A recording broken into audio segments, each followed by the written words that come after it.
Hello, Anime Expo! We are Manga Mavericks, and we are a new indie manga publisher dedicated to bringing out the best manga in the medium and in the industry, highlighting and celebrating the eclectic storytelling, artistry, and creativity of Japanese creators and comics.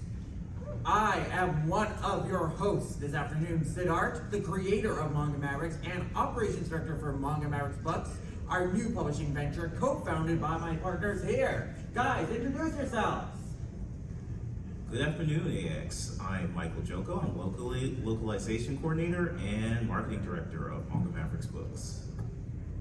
And I'm Varun Gupta. I am the CEO, publisher, and licensing director of Manga Mavericks Books. And also with us today is Amanda Nanawa from our new partner, Bijuku. Yes. Hi, good morning. I'm from Bijuku, and I am the founder and CEO of the Creator Platform. Morning. So, for those of you here, who here has heard of Manga Mavericks before? All right, quite a few of you. But for those who are just discovering us, hello, it's great to meet you. To tell you more about ourselves, the Manga Mavericks began as a manga podcast nearly 10 years ago in January 2016, started by myself and my co-host Colton on a comics website called all.comic.com. And we wanted to make a podcast dedicated to discussing manga as both a medium and as an industry. Not just reviewing manga, but also reporting, discussing the latest news and developments in the industry, interviewing people working in the industry as creators, professionals in manga localization, and as fellow content makers to get their perspective on what they do and how they navigate careers in the manga industry. Over several years of talking with manga industry professionals, we became much more familiar with the process of creating, licensing, localizing, and distributing manga. In September of 2022, Varun here bought out allcomic.com, and Manga Mavericks became a fully independent U.S. outlet. Around this time, an idea sprung up between Varun and Mike that they bounced around each other for a few years until they finally took the plunge and went for it late last year. Varun, would you like to go into how we made the transition from a manga podcast and news outlet into a manga publisher and what our mission statement as a publisher is? Yes, indeed. So this all started because Mike and I basically would joke around, hey, a lot of the manga that we really want aren't getting licensed. What if we tried to just make our own publisher and try to do it ourselves? Easier said than done. But when we thought about it more and thought about what we could really provide to the manga industry, we realized, okay, there is a lot of interesting artists out there that aren't being surfaced in the English market or even outside Japan. This is especially true in the independent manga industry, primarily artists that are being presented at Comedia, Comic Head, these self-publishing comic markets that are in Japan. So that's kind of where we decided to make our core focus. We are localizing, marketing, and publishing manga from indie artists in Japan. This is a very direct collaboration in that we work directly with the artists that we are licensing. It is a very kind of direct back and forth between them to decide how to localize the titles, how to format the print releases, and we also are supporting the brands of these manga globally. We are, for most of them, their first exposure to the English market, their first time that their work has been released outside Japan. So it's a very important and big leap for them. So we want to be able to create a platform for them to really be able to grow as creators. And so our first titles will be out July 16th, and it'll be amazing slate titles that we are going to get into very shortly. Yeah, we're also going to quickly talk about our partners, the first one of which is related to Mike's own company. Yes, I don't know how many of you are familiar with me. I run Weekly Shogakukan Edition on Twitter, and now I'm opening my own LLC. So I'll be a marketing and localization LLC. We're unaffiliated with Shogakukan, but we're going to be doing a lot of basically what we want to do is if you have some stories that you want to tell, be they manga, we want to promote those and market those. Everything that you see on Twitter from Manga Mavericks Books, I wrote those. The descriptions of the stories that we're going to talk about today, I wrote those as well. So, and I have 8 years of experience just promoting manga, just being like, I like this, I want you to like it. That's been my whole thing for the past 8 years. So now I'm making that a whole LLC, so please follow us. Our other partner that is very critical to this entire process is Red String Translations. Red String Translations is a Japan-based localization service that specializes in translation, and it was founded back in 2020 by Victoria Esnard, who has a very storied experience in localization, working for Moon Creations and Manga Plus. And she's collaborated with manga artists such as Daichi Kawada, MMK, who just got a very amazing license from Viz Media, and Anaido. Red String has raised over 50 million yen in crowdfunding for independent manga distribution since 2022. And in terms of our partnership with them, they are helping us and advising us on localization for our Manga Mavericks Books titles. Victoria Esnard also serves as our localization director in helping that ensure that every part of the process for our localization sets to a very high bar of quality. And in turn, Manga Mavericks Books is helping sell and distribute Red String's titles that they have from their artists in the US market. Victoria really wanted to come to the US. She's based in, she really wanted to come. But she's based in Tokyo, and it's hard to make the trip right now, given everything in the world. But she did provide us a message to recite off here. Hello everyone at Anime Expo. Thank you for your heartfelt support of manga creators. Red String has partnered directly with mangakas to support their international reach, and together with Manga Mavericks, produce some incredible stories for English readers. The first set of titles were a blast to work on, and meeting all the mangaka, I can't tell you how excited they are for you to read their stories. Please check them out. For Geo lovers, I got you. The Geo bus is still running, and more stock of Anaido and Hanakage Alps titles will be coming to the MM stores soon. I'm overwhelmed at the support and can't thank you enough. New Geo products will be announced on our social accounts, so please follow to stay up to date. You can also expect some other genres to pop up soon, which we'll be getting into in this panel. Wait, nice. But yeah, like we said, we have a new partner, Bijuku. So Amanda, take it away. Thanks. Again, thank you for having me, guys. Definitely wanted to just really talk quickly about, before getting into that slide, just a little bit about Bijuku itself. So we started the company about a year ago. It's under a new company called Curation Entertainment Partners, Inc. And one of the things we wanted to create was a new entertainment company that focused on creators, that really focused on Web3. And one of the first pillars of what we wanted to establish was a creator platform, and Bijuku is that platform. We launched it in December of 2024. A little bit about me personally. I was the general manager of Funimation Channel, so I've been to this convention many times. So that's definitely one of the really quick little tidbits about how Bijuku is basically trying to start a new entertainment path for creators who are currently looking for ways to break into a much larger audience. Right now, there definitely is a very lack of marketing and retail support for most of them. So hopefully we want to change that. We're there to curate creators in our platform. So we definitely, what we have here is our opportunity to, and those are examples. There are some of these creators, none of them have been able to break through in the US market. A couple of them are by our partners from other independent publishers like Sozo Comics, and actually they do have a booth downstairs at the Macross booth, so give them a swing and let them know Bijuku sent you. And you can see we have a couple of other creators there on the screen that we're actually going to be our first creator that we basically develop new content with. So what we wanted to experiment was being able to help support Manga Mavericks with their mission. And I love the fact that we basically came from the same type of mindset that a lot of indie creators are just not getting seen or read. So we definitely thought it was best to just join forces and be able to help each other out. And today we have the books that are available. There are 3 titles that are available right now in Bijuku's shop, and we do have a very special digital gift for those who sign up and are able to access the coupon code, so you can get a 40% off on purchase of the digital sales. So yeah. Yeah, awesome.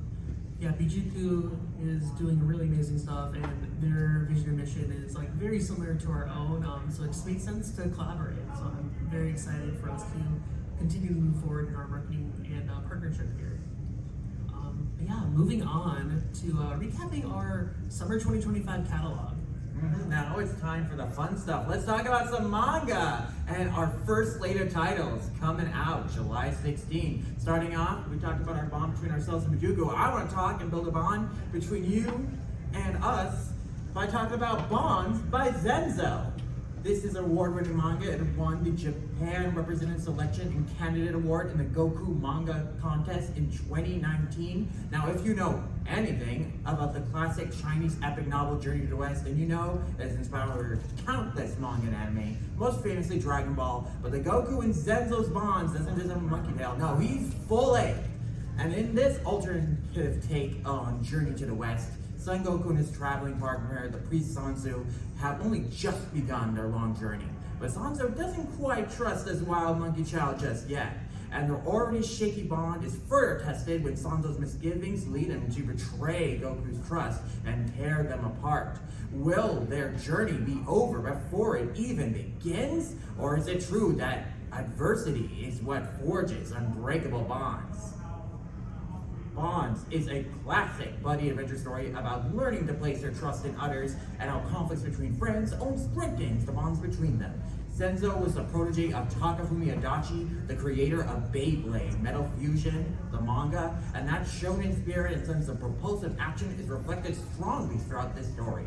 Bonds boasts fantastic action artwork, creative and sometimes frightening monster and creature designs, dynamic sound effects lettering, and an interesting interpretation of the setting of Journey to the West that really draws you into its world. You'll be endeared to Goku's good heart and strong spirit, and find the bond of trust between Goku and Sansu over this story sweet and compelling. And by the end, you'll want to follow them on further adventures. For fans of Journey to the West inspired action adventure fantasy manga like Dragon Ball and Saiyuki, you'll find a lot to love about Bonds. But for readers who prefer something a little more slice of life and grounded, we have an alternative manga for that, don't we, Sagaki? We sure do. I actually translated this one personally, so I have a really close connection to this one. This is Alternative Self-Liner Note by Chiaki Yakura. So a little personal time with me. I used to be a Fed in my day job, and now I don't have a job. So I'm definitely going through a career transition, just like Rio in this story, who is a 28-year-old struggling artist. She has a great daytime job, but what she wants to do is to be able to express herself. And one of her idols is Kurt Cobain of Nirvana, which there's a lot of that in this. And she's like, I'm 28, and you know, I want to be part of that club. As depressing as it is, but I mean, am I too late to really be creative, to really get my song out there? So it's kind of that struggle where it's like, I think everybody can kind of relate to that thing where it's like, I have this dream, but am I too late to get to it now? Is it worth even pursuing it if I have a pretty decent job and giving up everything for this? I think that Alternative is a story that just hits the heart. It hit the heart with me when I spent so much time with it translating it. So I fully recommend it for music fans and just people, honestly. So definitely check that out. I will also say here, this is currently our bestseller, and with good reason. When I met with Yagura Sensei in Japan, I flipped through the book initially before we decided to make a deal, and I was just blown away by their talent. They're just doing such amazing artwork, and we really want more people to be exposed to their amazing work, like internationally. So definitely go pick it up. And also, if you ask a question later, both Bonds and Alternative will be a free gift that you can get. So yeah, ask questions. Okay, now this time we go from heaven to hell with Sengoku's foreman. So meet the literal boss from hell. Mizuchi, once a human, died, went to hell. So he basically, he went up. He went down to go up. And now he's an unruly demon. Although he's not just any demon. He's a foreman with underlings that make up a motley crew.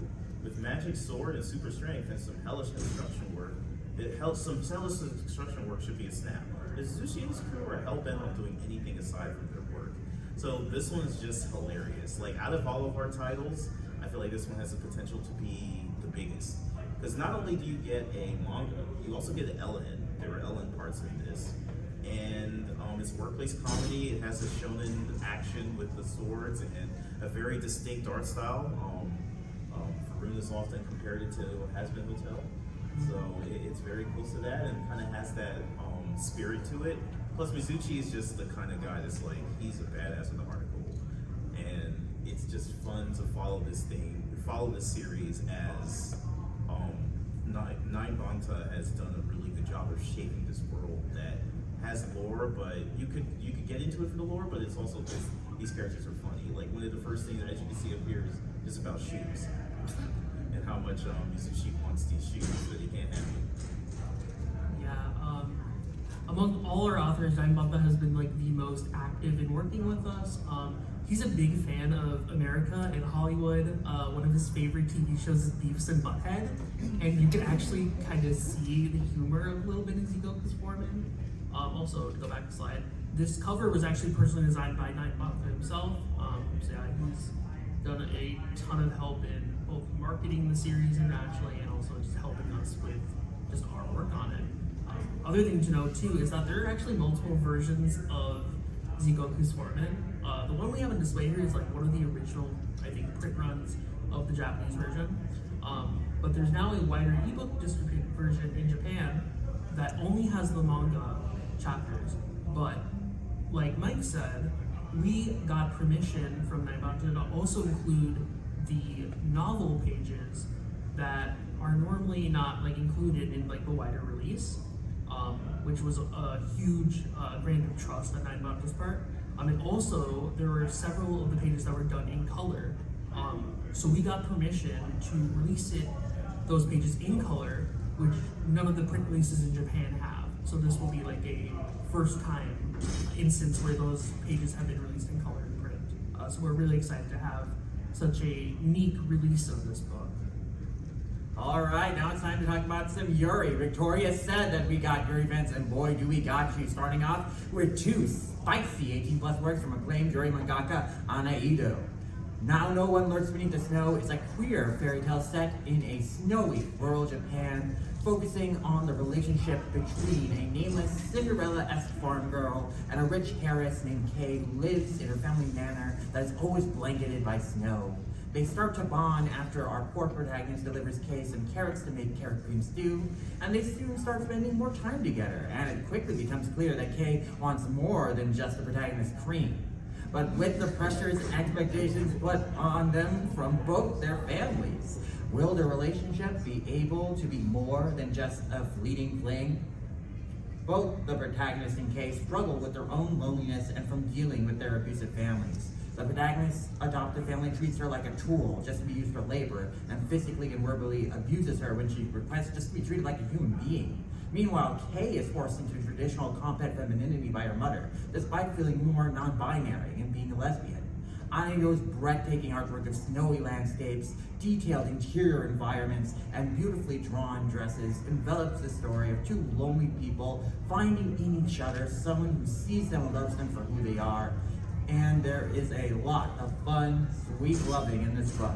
Anayo set out to create a queer fairy tale romance that they always wanted to read, and I think they created a wonderful one, and Now No One Lurks Beneath the Snow. Sure to resonate with many queer readers who have had to navigate similar adversities in their family situations to their protagonists to find their happy ending.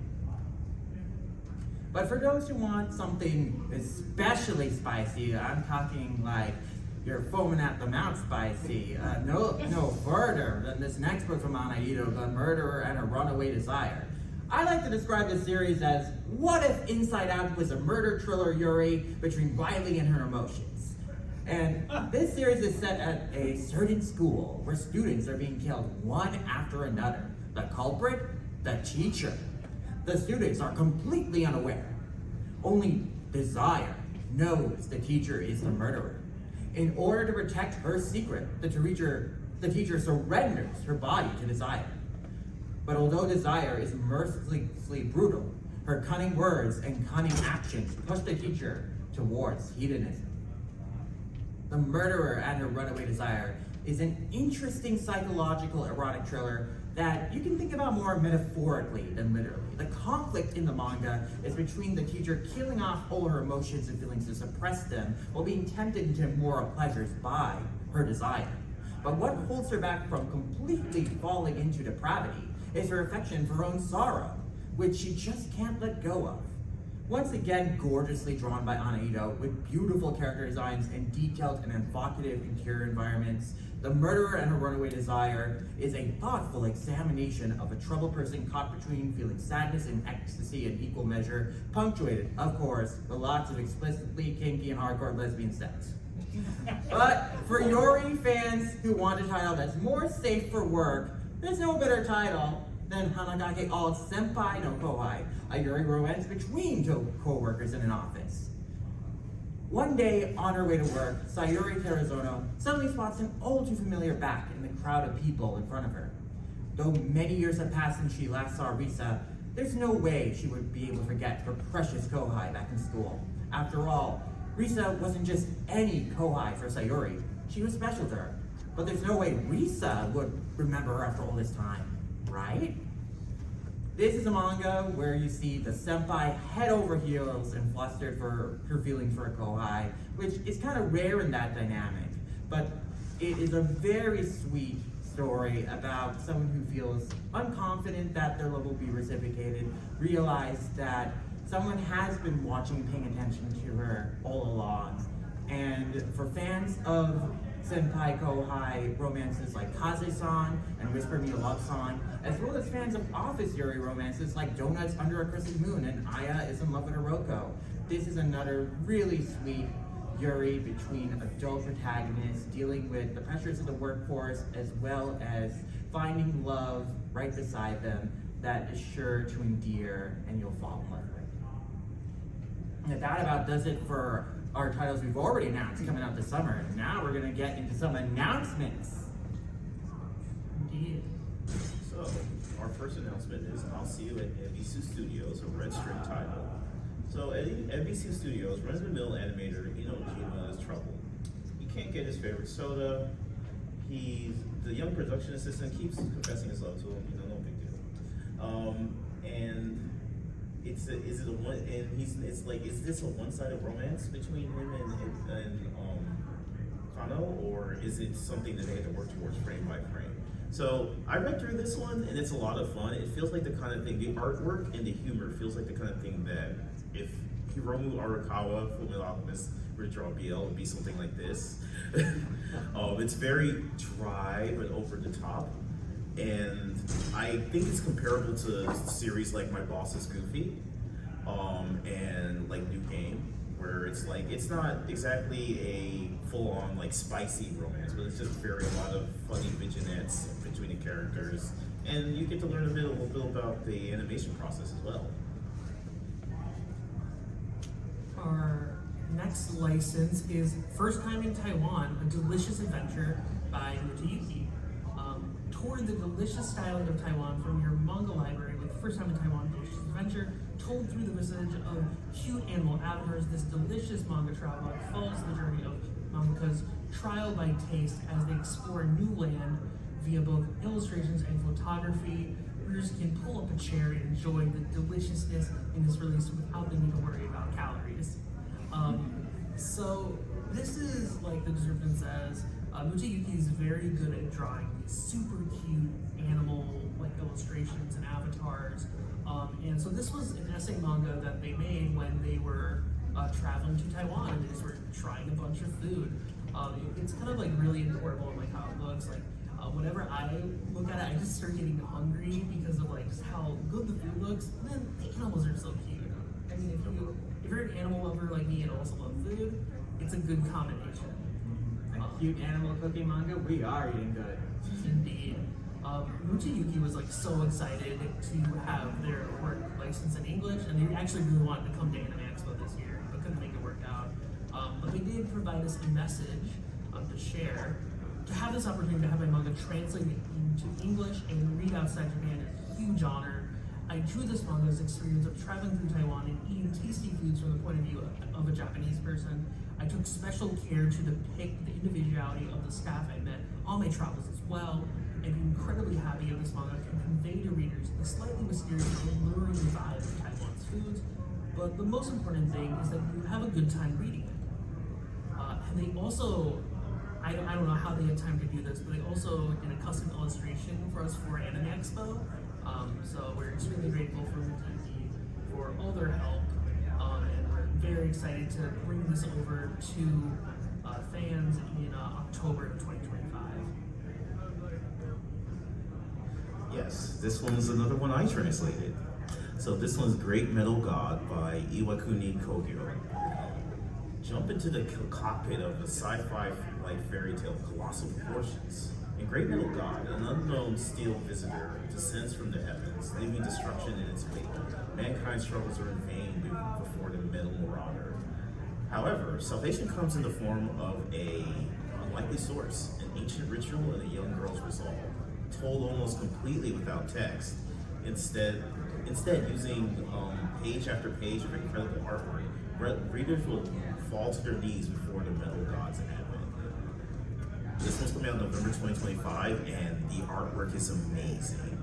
Like, again, there's not much text, but the text that is there was using a very obscure language, so it was fun to kind of figure out what this meant. But otherwise, this one's definitely a great conversational piece to just have there and be like, oh, okay, where did this manga come from? And there's just so many like different metal, robot and mecha influences in this one, as we'll see Tokyo themselves. I don't think I can express how happy it makes me to have Great Metal God make his English debut at Anime Expo. The theme of this work was born from the giant robots on TV and manga that I grew up with as a child. I hope you enjoy reading this. We did giant robots. And then our last license for today is Princess Dahong and Other Tales by Audrey. Audrey is a very recent artist on the independent manga scene.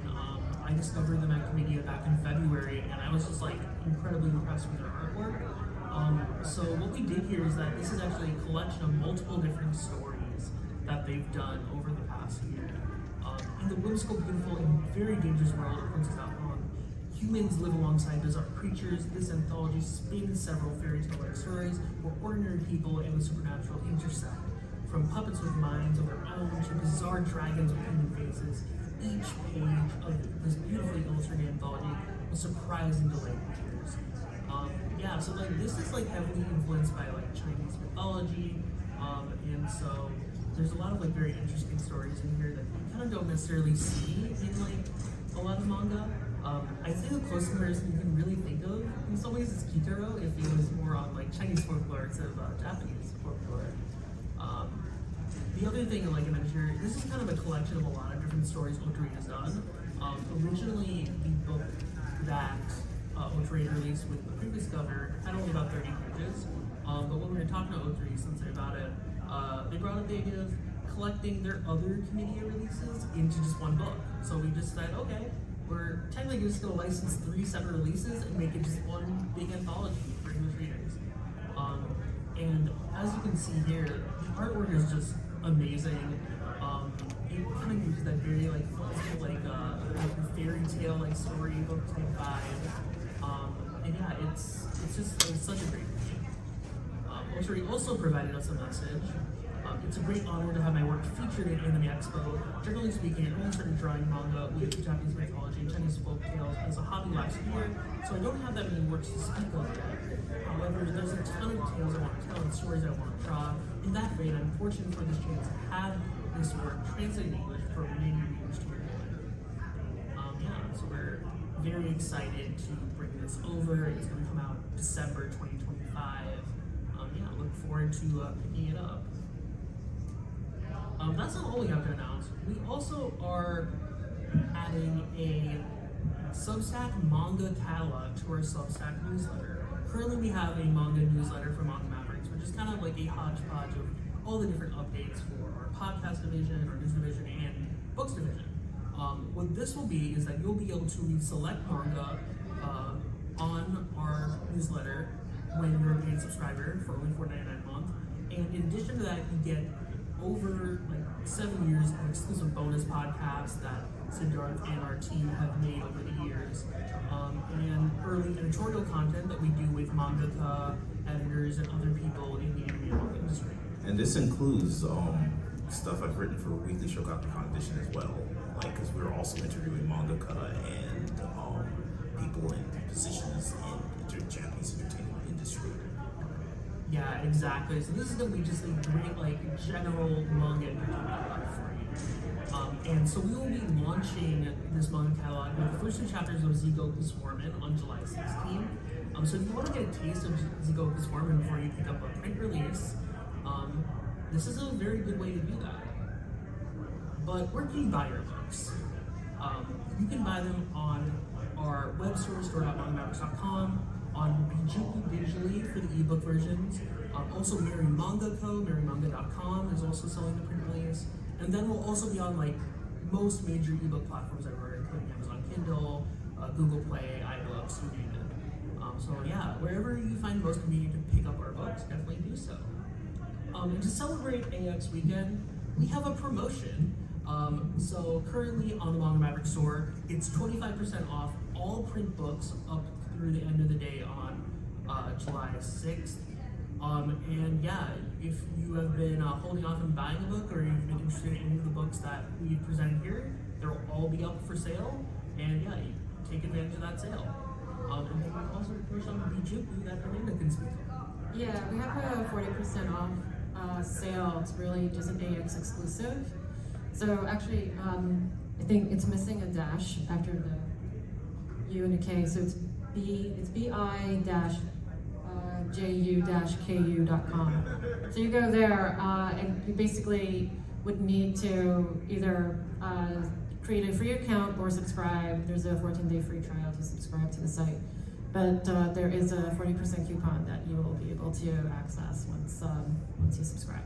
So yeah, and you can use that towards the purchase of the 3 titles that were presented here on today's panel: Alternative Bonds and Zigoku's Foreman. Yeah. So you can use it towards those. It's digital pre-sale. So the digital will be available July 13th? 16th. Okay. So there we go. And so where can people find us? Yeah, if you want more updates on Manga Mavericks Books, as well as all the content we're putting out through our podcasting, content creation, and news divisions, you can, of course, once again, follow us on our Substack, mangavericks.substack.com, as well as on our Patreon, patreon.com/C/MangaMavericks. On both of those platforms, we have paid tiers in which you can get exclusive bonus content, including bonus podcasts and exclusive manga previews. If you want to follow us for more news updates, you can follow us on social media, Twitter, Blue Sky @Manga Mavericks, on Instagram @MangaMavericks_official, and on TikTok @MangaMavericks_Mavericks. And of course, we're on pretty much every podcast platform that you might want to listen to, be it Apple Podcasts, Spotify, and we also have a YouTube channel. So you can search for all that and our name will pop up, and you can have this handy QR code in which you can take a pickup and find all the links to where you are, because you're on a lot of places. Now, speaking of those podcasts, you can find those, of course, on their own social media accounts online.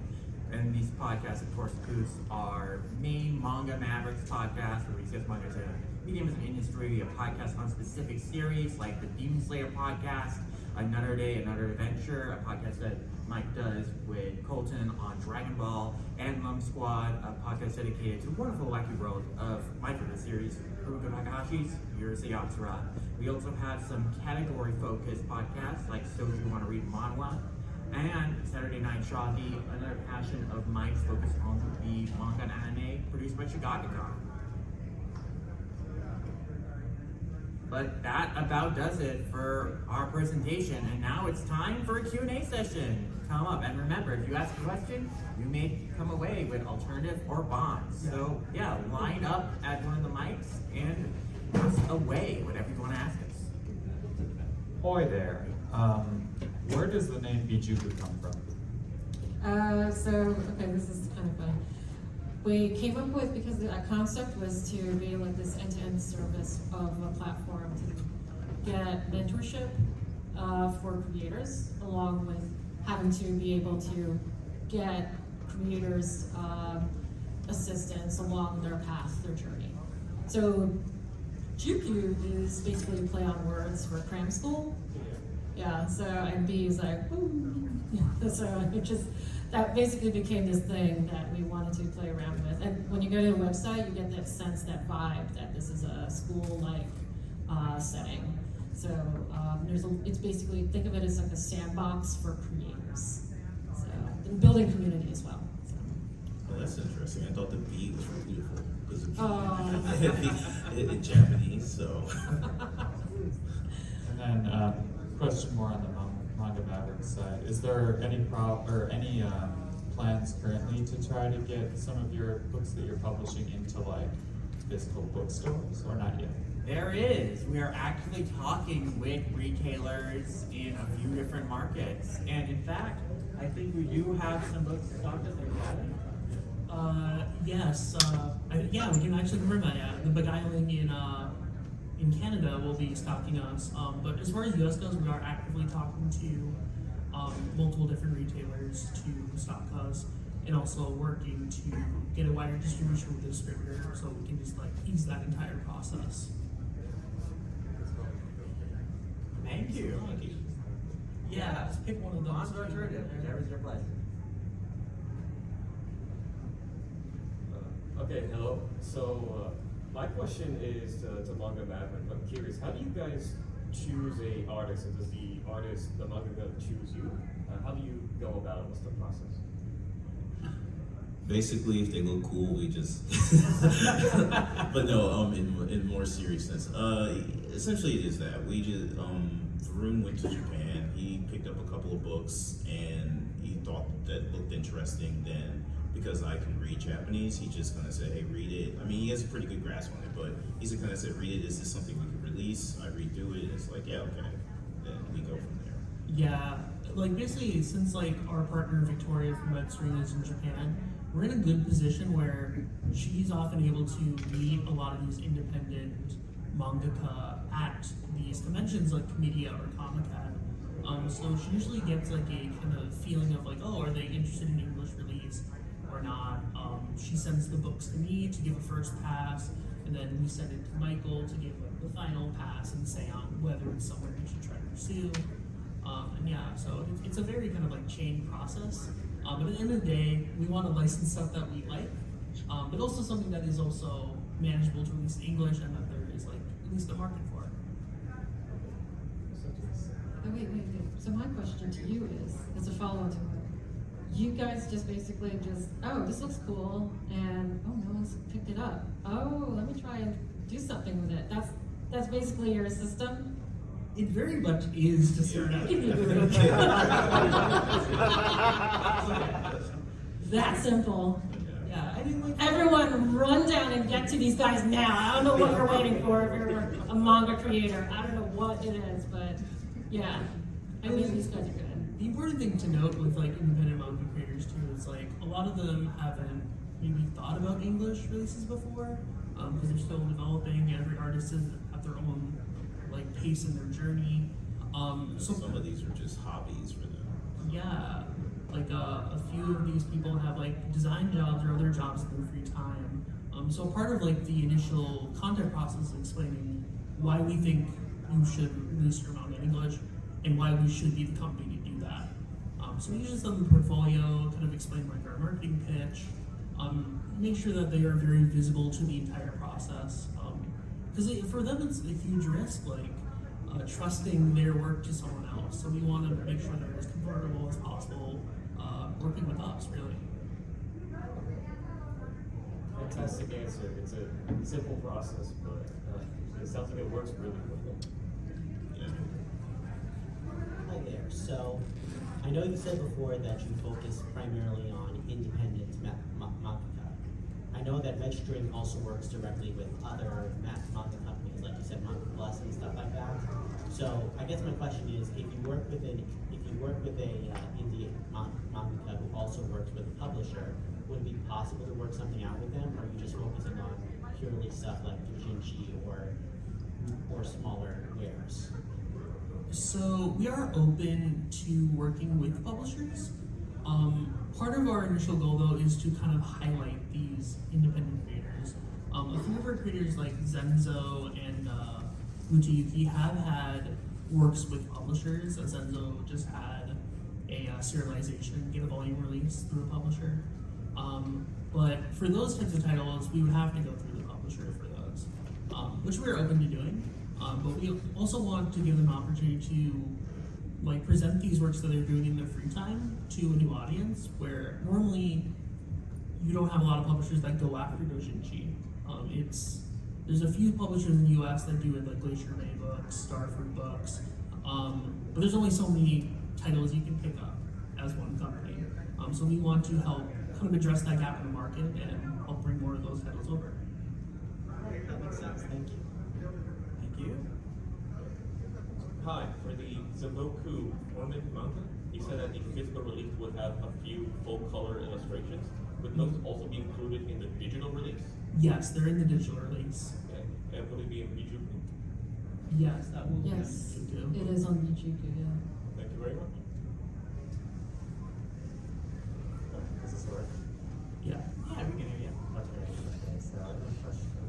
Since you mentioned you go to events like Cometia, I'd like to ask, do you also consider if you see something like an illustration book or like a light novel made by the doujin circles, do you also consider picking them up and translating or placing them for the English markets? So that's something I've considered. For instance, Iwakuni Kogyo, he's primarily an illustrator. So when I went to his booth, I noticed that he was selling manga. It's something where we want to be able to highlight these artists. If there's a really cool artist that we want to work with, and they are primarily doing art books or something that is not just a traditional manga, we are not opposed to licensing that. That's kind of also true of Zigoku's format, where it's not just a manga, it's a light novel and a manga, combined into one. So when we initially picked up, we didn't really think about it as we technically also licensed a light novel when we did this, which is an entirely different process. But we really wanted to do it because we believe in Nine Banta and we really love his work. So the same is true for art books or anything adjacent to that as well. Yeah, the media version is very flexible, and it's not just the manga, but also illustrations, novels, even music and games. I feel like Mhm. you can get a lot of potential from bringing these over to English audience. Exactly, and that's what makes the market so cool. So we want to bring more of it over. Hello. Oh, did you want to take care of it? Yeah, can you? So you guys must have great taste. So I was wondering, what manga are you enjoying right now that you're not reading for work or Manga Mavericks? Yeah, I've become a romance junkie in recent years, so I love Blue Box, I love Fly Me to the Moon, so those are some of my faves. And I do read everything in Jump right now, so, Ichi the Witch has been great, Hime-ten I'm really liking, and yeah, those are some, and of course, I'm a Rumor Haku, she's Stan, so I love Mao, and I think that is shaping up to be one of my favorite works. I think the story's been really great with that recently. But yeah, those are just some of the ones that I've been keeping up with recently. How about you guys? Oh, too many. So I've been reading Ashita no Joe lately because of the Kodansha USA release. It's my favorite manga of all time, but finally having a physical hardcover print release makes me feel so happy. Another one I've been reading, which is kind of a jarring switch, is On and Off, Work Life and Balance from Square Enix. I read it on like a whim, and then I was like, wow, this is so good. I just started like binging the volume at that point. And then A Witch's Life in Mongol from Jan Bress. Yeah, so those are I think the main ones. So since I read pretty much the entirety of Weekly Shonen Sunday in Japanese, a lot of the titles may not. Well, no, this has been doing better lately. Like my favorite mangaka of all time is Tsubasa Fukuji, the Wahubeki. So he's got a current series that is being s'il vous plaît on Viz, Parashoppers. So I'm really into that. I love Fukuji so much. Another one that just got picked up by Viz is Kira Falling in Love. That one I'm really into. But outside of Weekly Shonen Sunday, I guess right now, like, Varun got me into Gachi Akuta, so. I love Gachi Akuta. I mean, pretty much, he has a huge library of manga in his place, so I've been just reading whatever's on his shelf. So I've been reading Gachi Akuta, Darwin's Incident, and of course, because of the anime Dada-dan, like, I've gotten into that. Like, I'm not as into Jump as Sid is, but like Dada-dan got me to open up the app after like 2 years of not doing so. Yeah. So, but yeah, that's pretty much what I'm reading. Oh, and of course, like Kazuhiro Fujita's new series, Silver Mountain. Yes. Yes. He's Fujita in English. me too. If funny story is the reason why we started all this because we wanted to get Silvertail. Which is probably never gonna happen. Still. We're not joking. If we could do it, we do it. I mean, yeah. Amanda, are you reading anything? You know, I'm probably the most mainstream of all of you guys, because I'm a huge, I don't know if you guys can see, she's kind of faded, but I love Fairy Tail. I'm a huge Fairy Tail fan. Freaking, I've got Juvia Monster on my and this is fading because that's how long she's been on my phone here. But yeah, no, I've been following up hard time. The huge, Fairy Tail fan. So and once in a while I'll try and catch up with Spy Family. But yeah, I'm pretty much the most mainstream of all you guys right now. You know, one where I want to shout out Girl Meets Rock on Manga Plus. I super love this trend of like female rock band anime that have been coming out these past couple of years with Bo Cheetah Rock, Rock is a Lady, Tronity. Girl Meets Rock has been such a pleasure to read in that similar vein, and I hope it continues to run for a while and get an anime too, because man, it's so much fun. I love Otono as a character. Thank you. Afternoon, guys. I had a quick question. So I have a story that I think would lend itself pretty well to like the manga medium. But like my art is abysmal. We're talking like stick figures. So is there like a pipeline for someone like me in like the indie manga world? Because I'm pretty new to it. So I'm just like, in the publishing world, is that a thing? Are there artists looking to work with like creators in that way? What's the financial side of it? Like, do you guys have any information on that? I can say there definitely are. You know, there are a lot of people who, you know, go and work in the comics industry, but they're not artists, they're writers. And I would recommend like teaming up with like an artist, just like kind of put a call out and say, hey, I'm developing this idea, and I would like to, you know, collaborate with any potential artists looking to make manga together. And there are a lot of great programs right now to cultivate like homegrown manga talent, like the Viz Original Supply, where they do take submissions from like people who are just interested in being writers for projects, and you just show your examples of your stories, maybe like some like sketch out storyboards. They don't have to be super detailed, but show that you have an idea for how like it would look as visual storytelling. But yeah, I mean, we know several people who are working in the industry and actually working with Japanese creators who are writers and who then team up with Japanese artists or just home artists over here to make their own manga. Yeah, but some of them don't even know Japanese, so the Yeah. language barrier isn't like one just like thing. So there's a lot of opportunities. That's great. That's great. And just one follow up. So when you say like put a call out, like where would you do that? Like Twitter? Or like... Yeah, on your social media is a great place to start, and like definitely like Instagram, especially as a hub for artists, would be especially great. If you have a LinkedIn, I think that would be even best to make a professional connection with someone. Okay. So yeah, Okay, great. Thanks, guys. absolutely. What's good, Joe? What's up? Hey, Raph. Hi. Hi. Okay, so I got two questions for you. So number one, since you guys are a brand new indie publisher, right? You guys are kind of rising and grinding, kind of, do lots of things, right? how do you guys find the time to like do a proper like work-life balance? We don't. It doesn't exist in the startup world. Yeah. That's something that has been a struggle. I try to like offload some of my own work to these guys. Because I have a day job. I work for Prime Video, where I also have helped out with anime there. But like finding that balance is like the toughest part, especially since as you scale up, there's so many different moving parts. But yeah, I think what really helps with us though, we have a team. Everyone is kind of technically part time. We have like technically 9 employees plus freelancers helping with localization. So as we've been able to scale, it's been a lot less burdensome. And with that, I think unfortunately we have reached the time limit of the panel. Yeah. So thank you everyone for coming out today to our first ever Manga Mavericks Books panel.